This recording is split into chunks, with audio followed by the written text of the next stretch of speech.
വീണ George, കേരളത്തിൻ്റെ health minister, railway സ്റ്റേഷനിൽ KSU പ്രവർത്തകർ കരിങ്കൊടി കാണിച്ചതിനെ തുടർന്നുണ്ടായ ഉന്തിലും തള്ളിലും കഴുത്തിന് പരിക്ക് പറ്റി, കയ്യിൽ പരിക്ക് പറ്റി എന്നൊക്കെ പറഞ്ഞ് ഗവൺമെൻറ് ഹോസ്പിറ്റലിലേക്ക് പോയി അഡ്മിറ്റ് ആയിട്ടുണ്ട്. ICUവിലാണ്, MRI സ്കാൻ വേണമെന്നൊക്കെയാണ് പറയുന്നത്. ഞാനിവിടെ ഒരു വിഷ്വൽ പ്ലേ ചെയ്യടേ. ഇത് ഹെൽത്ത് മിനിസ്റ്ററാണ്, കേരളത്തിൻ്റെ ഹെൽത്ത് മിനിസ്റ്റർ ഒരു ഗവൺമെൻറ് ഹോസ്പിറ്റലിൽ ചെന്ന സമയത്ത് അവിടുത്തെ അവസ്ഥ നിങ്ങൾ നോക്ക്. അവിടെ കഴുത്തിലിടുന്ന നെക്ക് സപ്പോർട്ട് ഇട്ടിരിക്കുന്ന വായിൽ, കയ്യിലുള്ള മറ്റേ ഫ്ലൂയിഡിൻ്റെ ബോട്ടിൽ ഡോക്ടർ കയ്യിൽ പിടിച്ചിരിക്കുന്നു, അതുപോലും പ്ലേസ് ചെയ്യാനൊരു സ്ഥലം വെച്ചിട്ടില്ല. ഈ കഴുത്തിലിരുന്ന് വായിൽ വെക്കുന്ന ഗവൺമെൻറ് ഹോസ്പിറ്റലാണ് ഇവിടെ ഉള്ളതെന്നുള്ളത് ഇനിയെങ്കിലും ആരോഗ്യമന്ത്രി അടക്കമുള്ളവർ മനസ്സിലാക്കുക. നിങ്ങളുടെ 10 വർഷത്തെ ഭരണം ഇത്രയും വലിയൊരു സിസ്റ്റം ഫെയിലിയറാണെന്നുള്ളത് ഇനിയെങ്കിലും തിരിച്ചറിയുക. നിങ്ങൾ ഭരിച്ച ഈ ഒരു 5 കൊല്ലം എൻ്റെ മോനെ, ഇതാണ് കഴുത്തിലിടേണ്ട വായിലിടേണ്ട രീതിയിലാണ് ഗവൺമെൻറ് സിസ്റ്റം റൺ ചെയ്യുന്നത്. ആരോഗ്യമന്ത്രി പോയി കിടന്നാലും ഇതാണ് അവസ്ഥ. ബെഡ്ഷീറ്റോട് കൂടി പൊക്കുന്നു, കഴുത്തിലിടുന്ന് വായിൽ വയ്ക്കുന്നു. പറയാൻ പറ്റില്ലല്ലോ ആരോഗ്യമന്ത്രിക്ക്, കിടന്നെന്തോ പറയുന്നുണ്ട്, കുരുപ്പുകളെ വായിലല്ലടാ കഴുത്തിലിടാന്നുള്ളത്. ഓക്കെ, അപ്പോൾ ഇതിൽ നിന്നാണ് തുടങ്ങാം നമുക്ക്. സംഗതി വീണ ജോർജ് റെയിൽവേ സ്റ്റേഷനിലേക്ക് പോകുന്നു. ഞാനൊരു വിഷ്വൽ വയ്ക്കാം. ഈ വീഡിയോ ഞാനിപ്പോൾ രാത്രി 12 മണിക്ക് ശേഷം ചെയ്യുന്നത്. ഇതുവരെ AKG സെൻറ്ററിൽ നിന്ന് ഒരു ക്യാപ്സ്യൂളും എന്താ പറയുക ഒരു വീഡിയോ പരുവത്തിൽ ഇറങ്ങിയിട്ടില്ല. ഇനി നാളെ AI അടിച്ചിറക്കുമെന്ന് അറിയില്ല. ഏതെങ്കിലും ഒരു KSU പ്രവർത്തകൻ വീണ ജോർജിൻ്റെ കഴുത്തിന് കുത്തുന്നതും കൈ കയറി കടിക്കുന്നതുമായിട്ട് എന്തെങ്കിലുമൊക്കെ ഇറക്കി വിട്ടാലേ ഉള്ളൂ. ഇതുവരെ ഒരു വിഷ്വൽസും ഇല്ല.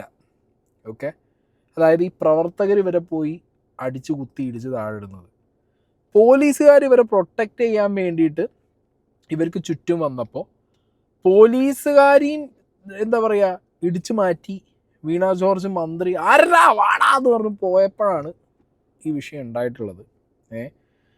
36 ആകെ ദേഷ്യം പിടിച്ച് പോലീസുകാരെയും തള്ളി മാറ്റി KSU പ്രവർത്തകർക്ക് നേരെ പോയപ്പോൾ പോലീസുകാർ പിടിച്ചു വെച്ചു മന്ത്രിയെ. ആ ടൈമിലാണ് ഈ കയ്യിൻ്റെ മുകളിലുള്ള പാടും കഴുത്തിന് വേദനയൊക്കെ വന്നതെന്നാണ് എനിക്ക് പേഴ്സണലി തോന്നിയത്. എന്താണെങ്കിലും ഷംസീർ അടക്കം എല്ലാവരും ഈ കയ്യിലെ പാടിനെ കുറിച്ച് പറഞ്ഞിട്ടുണ്ടായിരുന്നു. അപ്പോൾ കയ്യിലെ പാടിൽ നിന്ന് തുടങ്ങാം. ഈ തറ്റത്ത് കാണുന്നതാണ് കയ്യിലെ പാട്. ആക്ച്വലി ഈ പാട് ഞാൻ ഇന്നല്ല, ഇതിനു മുമ്പും ശ്രദ്ധിച്ചിട്ടുണ്ട്. ആരോഗ്യമന്ത്രിയുടെ കയ്യിലെ പാട് ഇന്നലെ വരെ വളരെ തെളിഞ്ഞ് നമുക്ക് കാണാൻ പറ്റും. അതായത് ഇന്നലെ മന്ത്രി വീണ ജോർജ് ജില്ലാ ആശുപത്രി Kozhencherry OP and diagnostic block ഉദ്ഘാടനം ചെയ്യാൻ പോയ സമയത്തും മാഡത്തിൻ്റെ കയ്യിൽ ആ വാച്ച് കെട്ടിയ കയ്യിൽ ഇതേ പാടുണ്ട്. അപ്പോൾ ഇന്ന് പോലീസുകാരെല്ലാവരും കൂടി വളഞ്ഞ സമയത്ത് ലാത്തി കൊണ്ടതോ അല്ലെങ്കിൽ വേറെ എവിടെയെങ്കിലും തട്ടിയിട്ട് ആ പാട്, ആ മുറി ഓൾറെഡി ഉള്ള മുറി ഒന്ന് തുറന്നതായിരിക്കണം. അതെന്താണെങ്കിലും KSUകാർ ഉണ്ടാക്കിയ തിരുമുറിവാണെന്ന് പറഞ്ഞിട്ടാണ് ഷംസീർ അടക്കം തള്ളിവിട്ടത്. ഓക്കെ, ഈ കഴുത്തിൻ്റെ പ്രശ്നം, കഴുത്തിന് വിഷയമുള്ള ഒരാൾ മുഖ്യമന്ത്രിനെ വിളിക്കാൻ വേണ്ടി ഫോൺ ഇങ്ങനെ വെച്ച് വിളിക്കൂടെ? ഓൾറെഡി ഇവരെ പഴയ പാസ്റ്റ് ഹിസ്റ്ററിയിൽ ഇവർ ഭയങ്കര നടിയാണെന്നും മറ്റേ മിമിക്രി മോണാക്ട് അടക്കമുള്ള കാര്യങ്ങളിൽ കഴിവ് തെളിയിച്ചൊരു പ്രതിഭയാണെന്നുള്ളതൊക്കെ പുറത്തിപ്പോൾ കുത്തിപ്പൊക്കി KSU പിള്ളേരും UDFൻ്റെ ആൾക്കാരൊക്കെ കൊണ്ടുവരുന്നുണ്ട്. അതൊക്കെ ഒരു സൈഡിൽ എന്തായാലും നിന്നോട്ടെ. ഇനിയിപ്പോൾ ഹെൽത്ത് മിനിസ്റ്റർക്ക് ഇങ്ങനത്തെ ഒരു ഹെൽത്തിന് ഇഷ്യൂ ഉണ്ടെന്നുണ്ടെങ്കിൽ സ്റ്റേറ്റ് തന്നെ നോക്കേണ്ട ഗതികേടാണല്ലോ. ഗവൺമെൻറ് സിസ്റ്റത്തിനകത്ത് ഇനി സജ്ജീകരണങ്ങളില്ല, അമേരിക്കയിലേക്ക് കൊണ്ടുപോകണം എന്നുള്ളത് പറയുമോ ആവോ? കാരണം ആ ഗവൺമെൻറ് ഹോസ്പിറ്റലിൽ നമ്മൾ കണ്ടല്ലോ, ആരോഗ്യമന്ത്രിയെ കൊണ്ടപ്പോൾ ബെഡ്ഷീറ്റിൽ പൊഞ്ഞു കൊണ്ടുപോയിട്ട് കഴുത്തിൽ വെക്കേണ്ടത് വായിൽ വെച്ച് വിട്ട ടീംസാണ്. അപ്പം പിന്നെ അതെന്താണെങ്കിലും വിദഗ്ധ ചികിത്സയ്ക്ക് പ്രൈവറ്റ് ഹോസ്പിറ്റലിലേക്കോ അല്ലെങ്കിൽ ഈ പറഞ്ഞ അമേരിക്കയ്ക്കോ കൊണ്ടുപോകേണ്ട ഗതികേടാവും. പിന്നെ ഒരു ദൃക്സാക്ഷിയുടെ വോയിസ് പുറത്ത് വന്നിട്ടുണ്ട് ഈ പറഞ്ഞ റെയിൽവേ സ്റ്റേഷനിൽ, അതും കൂടി ഒന്ന് കേൾക്കാം. ഇത് വെറുതെയാ. ഞാന് കണ്ണൂര് റെയിൽവേ സ്റ്റേഷനിൽ വന്ദേ ഭാരതിൽ കയറി നിൽക്കുമ്പോഴാണ് ഇവര് വരുന്നത്. സ്റ്റേഷന്റെ മെയിൻ എൻട്രൻസിന് കുറച്ച് പേര് തടഞ്ഞു എന്നല്ലാണ്ട് വേറെ ഒന്നും നടന്നില്ല. കാരണം ഞാൻ നേരെ ഓപ്പോസിറ്റ് നിന്ന് കണ്ടോണ്ടിരിക്കുക. പോലീസാണെങ്കിൽ ഒരു പറ്റും പോലീസുണ്ട്, ഒന്നും സംഭവിച്ചില്ല.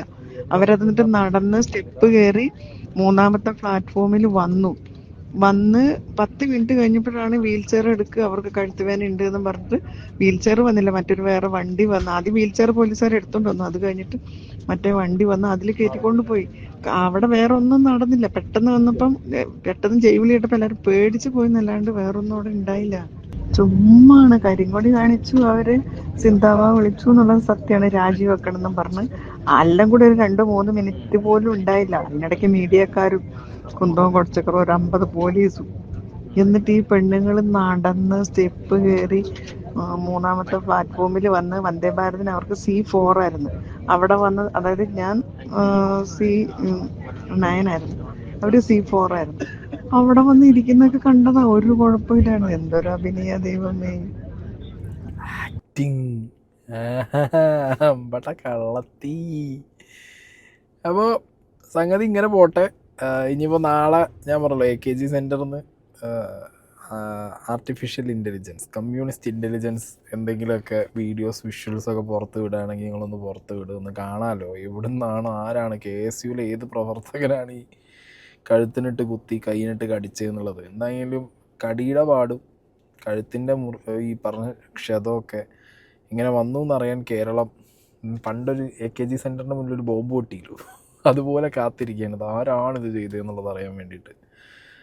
ഇവിടെ നമ്മൾ മറന്നു പോകരുത്, 2013 ഉമ്മൻചാണ്ടി എന്ന് പറഞ്ഞ മുഖ്യമന്ത്രിക്കെതിരെ അദ്ദേഹം സഞ്ചരിച്ചിരുന്ന കാറിൻ്റെ ചില്ലെറിഞ്ഞ് പൊട്ടിച്ചതിന് ശേഷം അദ്ദേഹം ചെയ്ത കാര്യവും അതിനുശേഷം പിണങ്ങാറായി വിജയൻ ആ സംഗതിയെക്കുറിച്ച് വേദിയിൽ പ്രസംഗിച്ചതും കേരളത്തിലെ ജനങ്ങൾ മറന്നിട്ടില്ല. പോലീസ് ക്ലബിന് മുന്നിൽ വെച്ചാണ് സംഭവം നടന്നത്. സമീപത്ത് കാത്തുനിന്ന പ്രതിഷേധക്കാർ മുഖ്യമന്ത്രിയുടെ വാഹന വ്യൂഹത്തിനു നേരെ കരിങ്കൊടിയും കമ്പുകളും വലിച്ചെറിഞ്ഞു.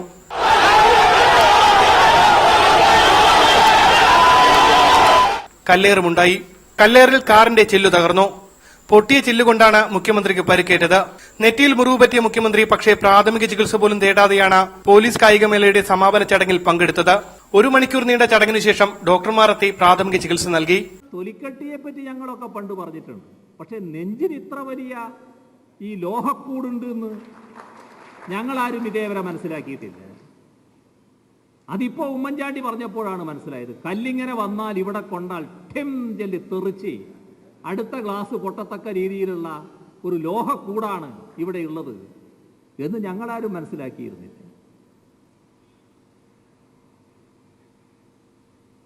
കുറച്ചൊരു ഉപ്പും കൂട്ടി വിടുങ്ങാൻ പറ്റുന്ന നുണ ആളുകൾക്ക് കൊടുക്കണ്ടേ? 10 വർഷമായിട്ട് നുണ പറയാത്തൊരു മുതല്. എടോ പിണറായി വിജയ, തൻ്റെ ഇരട്ടച്ചങ്കാണെന്നുണ്ടെങ്കിൽ ഉമ്മൻചാണ്ടിക്ക് ഇരുമ്പും കൂടാണ് നെഞ്ച്, മനസ്സിലായോ? തൻ്റെ ചങ്കിൻ്റെ ഒരു സ്കാൻ റിപ്പോർട്ട് താഴ്ന്ന് കാണിച്ചുക. ഈ 10 വർഷം നാട്ടുകാരെ പിഴിഞ്ഞ് പറ്റിച്ച് കുറേ ഉണ്ടാക്കി ഈ വിധത്തിലാക്കിയല്ലോ നാട് മൊത്തം. എന്ത് ഗതികെട്ടവന്മാരോടോ കമ്മികൾ. ഇതാണ് മുഖ്യമന്ത്രി, ഏത് ഉമ്മൻചാണ്ടി. ഏറും കൊണ്ട് തലയും പൊട്ടിയിട്ടും അദ്ദേഹത്തിന് അറ്റൻഡ് ചെയ്യാനുള്ള കാര്യങ്ങൾ മൊത്തം അറ്റൻഡ് ചെയ്തതിന് ശേഷം ഒരു പ്രാഥമിക ശുശ്രൂഷ കേന്ദ്രത്തിൽ പോയിട്ട് മൂപ്പരെന്ത് ചെയ്ത് തലയിൽ സാധനം നോക്കി ഡോക്ടർമാർ തൊട്ടിച്ച് അങ്ങനെ വിട്ട് അങ്ങനെ പരിപാടി നോക്കിപ്പോയി. നാടകം കളിച്ചിട്ടില്ല, ഓസ്കാർ ലെവൽ നാടകം കളിച്ചിട്ടില്ല. വീണ ജോർജ് കിടക്കുന്നു, അച്ഛൻ തമ്പുരാൻ വന്ന് കാണുന്നു, അയ്യോ എന്തൊക്കെയായിരുന്നു നാടകം. CMA എനിക്ക് വയ്യ. ഓക്കെ, ഇനി കുറച്ച് കാര്യങ്ങൾ വളരെ ഇമ്പോർട്ടൻ്റ് ആയിട്ട് പറയാനുണ്ട്. വീണ ജോർജിന് ഇന്ന് എന്തെങ്കിലുമൊക്കെ കിട്ടിയിട്ടുണ്ടെങ്കിൽ, ഈ കിടപ്പ് അവിടെ കിടക്കുന്നുണ്ടെങ്കിൽ, വീണ ജോർജ് തിരിച്ചറിയേണ്ട ഒരു കാര്യമുണ്ട്. ഈ ഹെൽത്ത് മിനിസ്റ്ററായിട്ട് ഭരണം നടത്തിയ സമയത്ത് ഒരുപാട് പേരുടെ കണ്ണീരും ആക്കിയിട്ടാണ് ഈ ഭരണം നടന്നിട്ടുള്ളത്. അതിൽ റീസെൻ്റ്ലി മലയാളികളെല്ലാം കണ്ട് വിഷമിച്ച 2 കണ്ണും നഷ്ടപ്പെട്ട ഒരു വ്യക്തിയുടെ കഥ.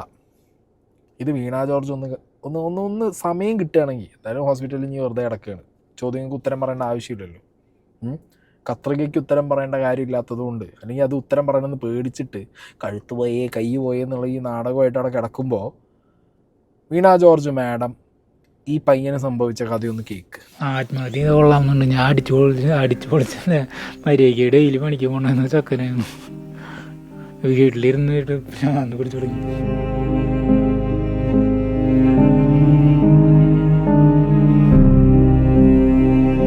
ഇങ്ങനെ ഇരുട്ടിൽ ജീവിക്കേണ്ടിയിരുന്ന ആളായിരുന്നില്ല സനൂപ്. അച്ഛനും അമ്മയും 1-ാം ക്ലാസ്സുകാരനായ മകനും അടങ്ങുന്ന കൊച്ചു കുടുംബത്തിന്റെ എല്ലാമായിരുന്നു. ടൈൽസ് പണിക്ക് പോയാണ് കുടുംബം നോക്കിയിരുന്നത്. മുട്ടുവേദന കുത്തിയിരുന്ന് ജോലിയെടുക്കുന്നതിന് തടസ്സമായി മാറിയതോടെ ചികിത്സിക്കാമെന്ന് തീരുമാനിച്ചു. തൃശൂർ മെഡിക്കൽ കോളേജിലേക്ക് സ്വന്തമായി ബൈക്ക് ഓടിച്ചാണ് സനൂപ് പോയത്. ആ യാത്ര എന്നേക്കുമായുള്ള കൂരിരുട്ടിലേക്കാകുമെന്ന് സനൂപ് കരുതിയില്ല. ആശുപത്രിയുടെ തറയിൽ കിടത്തി ആദ്യം മുട്ടുവേദനയ്ക്കുള്ള ചികിത്സ തുടങ്ങി. കയ്യിൽ കാനുലയിട്ടെടുത്ത് വേദനയും തടിപ്പും അനുഭവപ്പെട്ടതോടെ നഴ്സുമാരോട് പറഞ്ഞെങ്കിലും ആരും തിരിഞ്ഞു നോക്കിയില്ല. അപ്പോഴേക്കും കൈയാകെ അണുബാധ പടർന്നിരുന്നു. ഓർമ്മ മങ്ങി വായിൽ നിന്നും മൂക്കിൽ നിന്നും രക്തം വന്നു തുടങ്ങിയപ്പോൾ ICUവിലേക്ക് മാറ്റി. സനൂപിന്റെ രോഗാവസ്ഥയെക്കുറിച്ച് ആശുപത്രി അധികൃതർ കുടുംബത്തോടൊന്നും പറഞ്ഞില്ല. പിന്നീട് കണ്ണിന് ശസ്ത്രക്രിയ വേണമെന്നറിയിച്ചു. ശസ്ത്രക്രിയയ്ക്കായുള്ള സമ്മതപത്രത്തിൽ അബോധാവസ്ഥയിലായിരുന്ന മകന്റെ കൈ കൂട്ടിപ്പിടിച്ച് സനൂപിന്റെ അമ്മ വത്സല ഒപ്പിടിപ്പിച്ചു. 2 കൃഷ്ണമണികളും നീക്കം ചെയ്യാനുള്ള ശസ്ത്രക്രിയയാണെന്ന് എഴുത്തും വായനയും അറിയാത്ത വത്സലയ്ക്ക് മനസ്സിലായില്ല. ആരും പറഞ്ഞും നൽകിയില്ല. അമ്മ പോയി ചോദിക്കുമ്പോൾ അവർ പറഞ്ഞു പ്രഷർ അടിച്ചു എന്ന്. അത് കഴിഞ്ഞപ്പോൾ പിന്നെ ചോദിച്ചപ്പോൾ പറഞ്ഞു അവർ ഇൻഫെക്ഷൻ ആയിന്ന് പറഞ്ഞു ഷുഗർ കൂടിയെന്ന്. അത് കഴിഞ്ഞപ്പോൾ പിന്നെ വേറെ എന്തൊക്കെയോ സ്ഥിരമായിട്ടൊരു കാരണം പറയണില്ല അവർ. ഈ കണ്ണിൻ്റെ ഇങ്ങനെ തുരക്കണാണോ എന്നിട്ടാന്ന് എനിക്ക് അറിയണ്ടായില്ലേ. ഇങ്ങനെ എടുക്കുമ്പോൾ എനിക്ക് നല്ല വേദന എടുത്തു. അപ്പോൾ ഞാൻ കാലും കൈ നോക്കിയിട്ട് അടിച്ച് ആകിയതായി. അപ്പോൾ പറഞ്ഞു നിൽക്ക് കഴിയാറായി എന്നിട്ട് ഇതും കൂടി ചെയ്തു. കണ്ണിന് കുഴപ്പമൊന്നും ഉണ്ടായില്ലേ. കണ്ണിന് ഞാൻ പുലർച്ചെ പണി കഴിഞ്ഞിട്ട് ഞാൻ ഗുരുവായൂരുന്നു എറണാകുളത്തും പിറവത്തും നോക്കി ഞാൻ പണി കഴിഞ്ഞ് വരുന്നത് രാത്രി വണ്ടി ഓടിച്ചിട്ട്. ഒരു കൂട്ടവര് ഞങ്ങളുടെ അടുത്ത് പറഞ്ഞിട്ടില്ല, ഒപ്പിട്ട് കൊടുക്കാൻ പറഞ്ഞു. അപ്പം ഞാൻ മോൻ്റെ കൈ പിടിച്ചിട്ടിങ്ങനെ വട്ടപൂജം, അത് അവൻ അറിഞ്ഞിട്ടില്ല. അപ്പം അവന് ഞാൻ ചതിച്ച പോലെ അവനറിയാണ്ട് ഞാൻ ചെയ്തുല്ലോ. കണ്ണെടുത്ത് മാറ്റാന്നൊന്നും ഡോക്ടർമാർ ഞങ്ങളുടെ അടുത്ത് പറഞ്ഞിട്ടില്ല. എന്തെങ്കിലും ചോദിക്കാൻ ചെയ്ത് ഡോക്ടർമാരെ ഞങ്ങൾ കാണൂല്ല. ഒരു മുട്ടുവേദനയ്ക്ക് ചെയ്തിട്ട് ഇത്രയ്ക്കാക്കി വെച്ചവര്. ഒരാഴ്ച കഴിഞ്ഞപ്പോൾ ജില്ലാ ആശുപത്രിയിലേക്ക് മാറാൻ ആവശ്യപ്പെട്ടു. സ്വയം ആവശ്യപ്പെട്ടതുകൊണ്ടുള്ള ഡിസ്ചാർജ് എന്ന കള്ളരേഖയാണ് ഒപ്പം കൊടുത്തയച്ചത്. ജില്ലാ ആശുപത്രിയിലും ചികിത്സയ്ക്ക് ഡോക്ടറുടെ കാൽ പിടിക്കേണ്ടി വന്നു. വന്നൊന്ന് നോക്കി ഇങ്ങനെ പോയി, അല്ലാണ്ട് മരുന്ന് കൊടുക്കുക അങ്ങനെ വന്ന് നോക്കൂ. രോഗിയുടെ അടുത്ത് വന്ന് നോക്കണ്ടേ.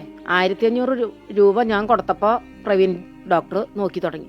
തൃശൂർ മെഡിക്കൽ കോളേജിലെ ചികിത്സയുമായി ബന്ധപ്പെട്ട രേഖകളെല്ലാം ആശുപത്രി അധികൃതർ വിട്ടു നൽകിയിരുന്നില്ല. പിന്നീട് വിവരാവകാശ നിയമത്തിലൂടെയാണ് ഇത് നേടിയെടുത്തത്. ഫയല് കൊണ്ടുപോകാൻ അമ്മേ എന്നിട്ട് മേശപ്പുറത്ത് വെച്ചിട്ട് പോയി കൊള്ളാൻ പറയും. എന്നിട്ട് അതിലത്തെ രേഖകളൊക്കെ അവരെടുത്ത് മാറ്റി ഒന്നും തരാണ്ട് എന്നെ വിട്ടു. മുഖ്യമന്ത്രിക്കുമടക്കം പരാതി നൽകിയെങ്കിലും നടപടിയൊന്നും ഉണ്ടായില്ല. സനൂപിന്റെ ചികിത്സയ്ക്ക് നേതൃത്വം നൽകിയ ഡോക്ടർ സ്ഥലം മാറിപ്പോയതുകൊണ്ട് ചികിത്സയുമായി ബന്ധപ്പെട്ട വിശദാംശങ്ങൾ അറിയില്ല എന്നാണ് ആശുപത്രി അധികൃതർ പറയുന്നത്. കുടുംബം ഞാൻ ജോലിക്ക് പോകും. അച്ഛനെ നല്ല വണ്ടി ഇടിച്ചു. അപ്പം അച്ഛൻ പോകണുണ്ടായിരുന്നു. ഞാൻ വീട്ടു ജോലിക്ക് പോയി. ഇപ്പം അവിടെ വീട്ടു ജോലിക്ക് ഞാൻ പോയിക്കണത്.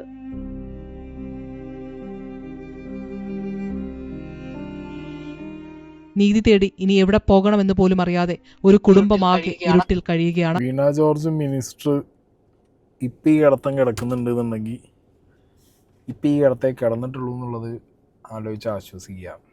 ഓക്കെ, ഇതിലും കൂടുതൽ കിടക്കേണ്ടതാണ്. കാരണം എന്താ പറയുക, സ്വന്തം ഡിപ്പാർട്ട്മെൻറ്റിൻ്റെ അണ്ടറിൽ എന്തൊക്കെ നടക്കുന്നു, ഏതൊക്കെ രീതിയിലുള്ള അഴിമതികളുണ്ട്, ഉദ്യോഗസ്ഥ ലോബി എന്തൊക്കെ ചെയ്യുന്നു. ഇപ്പോൾ ഡോക്ടർമാരാണെന്നുണ്ടെങ്കിൽ ഡോക്ടർമാർ എന്തൊക്കെ ചെയ്യുന്നു എന്നുള്ളതിനെക്കുറിച്ച് കൃത്യമായ ഓഡിറ്റ് വേണം. അല്ലെങ്കിൽ കൃത്യമായ സമയങ്ങളിൽ ഇതേപോലുള്ള വീഴ്ചകൾ കണ്ടു കഴിഞ്ഞാൽ ഇടപെട്ട് കൃത്യമായ നടപടികൾ എടുക്കണം. അതിന് അങ്ങനെയല്ലല്ലോ. ഇവിടെ എന്താ പറയുക, ഡോക്ടർമാർക്കെതിരെ ഇപ്പോൾ ഒരു മെഡിക്കൽ നെഗ്ലിജൻസിന് ഒരു ചോദ്യം ചെയ്ത് കഴിഞ്ഞാൽ അല്ലെങ്കിൽ അതിനെതിരെ എന്തെങ്കിലും സംസാരിച്ച് കഴിഞ്ഞാൽ ഇവരെല്ലാവരും കൂടി അസോസിയേഷൻ ഉള്ളതുകൊണ്ട് കൂടി പിടിച്ച് നാളെ മുതൽ സ്ട്രൈക്ക് നടത്തും. അതാണ് ഇവിടുത്തെ മെയിൻ പ്രശ്നം. അപ്പോൾ അത് പേടിച്ചിട്ട് എന്ത് ചെയ്യും? ആരും ഒന്നും മിണ്ടില്ല, ആരും ഒന്നും പറയാൻ പോവില്ല. ഭയങ്കര പ്രൊട്ടക്ഷനാണ് അവർക്ക് കിട്ടുന്നത്. നിങ്ങളൊന്ന് ആലോചിക്കുക, ഗവൺമെൻറ് ഹോസ്പിറ്റലിൽ ഇത്ര ഫെസിലിറ്റി ഉണ്ട്, അത്ര ഫെസിലിറ്റി ഉണ്ട്, അമേരിക്കയിലെ പോലെയാണ്, ഇസ്രായേലിനെ പോലെയാണെന്നൊക്കെ പറഞ്ഞു ഇവിടെ ഭയങ്കര ഡയലോഗ് അടിയാണ്. ഈ ചെങ്ങാതി മുട്ടുവേദനയായിട്ട് പോയ ആളെ 2 ദിവസം ബെഡില്ലാതെ നിലത്താ കിടത്തി. നിലത്തുനിന്ന് ഇൻഫെക്ഷൻ വരില്ലേ? ക്യാൻഡിലിട്ട കയ്യിൽ ക്യാൻഡിൽ മാറ്റാൻ സിസ്റ്റർമാരോട് പോയി ചോദിക്കുന്ന സമയത്ത് പറയുക അത്രേ, ഇപ്പം വരാം അപ്പം വരാമെന്ന് പറഞ്ഞിട്ട് ഇത് കയ്യിൽ നിന്ന് ഊരിപ്പോയി. ഇൻഫെക്ഷൻ കയറാൻ അത് മാത്രം മതി.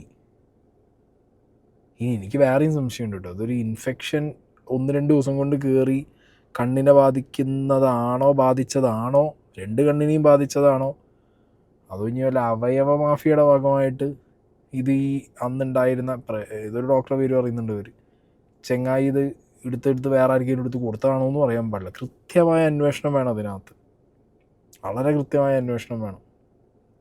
കാരണം ഒരു മനുഷ്യൻ ജോലി ചെയ്ത് കുടുംബം പുലർത്തിയിരുന്ന ഒരു വ്യക്തി ഇന്ന് ഈ അവസ്ഥയിലിരിക്കുന്നുണ്ടെന്നുണ്ടെങ്കിൽ വീണ ജോർജ് മന്ത്രി അടക്കം ഡോക്ടർമാരടക്കം ഇതിന് ഉത്തരം പറയേണ്ട ഒരു അവസ്ഥയാണ്. ചെയ്തിരിക്കണം നിങ്ങൾ. നാടകം കളിച്ച് അവിടെ പോയി കിടന്നാൽ പോരാ. പോയി കിടക്കുമ്പോൾ ഇപ്പം മാഡത്തിന് മനസ്സിലാവും. ഈ വ്യക്തിയെ പോലുള്ളവരുടെ കയ്യിൽ ക്യാൻഡിലിട്ട് അതിലൂടെ പഴുപ്പ് കയറ്റിച്ച് വിട്ട അതേ ഹോസ്പിറ്റലിൽ പോയി കിടക്കുമ്പോൾ കഴുത്തിലിടുന്ന് വായിലിട്ട് തന്നിട്ടുണ്ട്. എന്താണെങ്കിലും ഭരിച്ച് ഭരിച്ച് ഭരിച്ച് ഭരിച്ച് എല്ലാം കൂടി ഒരു വഴിക്ക് ആക്കി വെച്ചിട്ടുണ്ട്. കുത്താൻ പോകുമ്പോൾ ഇനി ആലോചിക്ക്. അല്ല, ആരും വലിയ മെച്ചക്കാരൊന്നുമല്ല, വലിയ മെച്ചൊന്നും ഉണ്ടാവില്ല. പക്ഷേ പിള്ളതൊന്നും മാറുമല്ലോ, അതിലൊരു സമാധാനമുണ്ട്.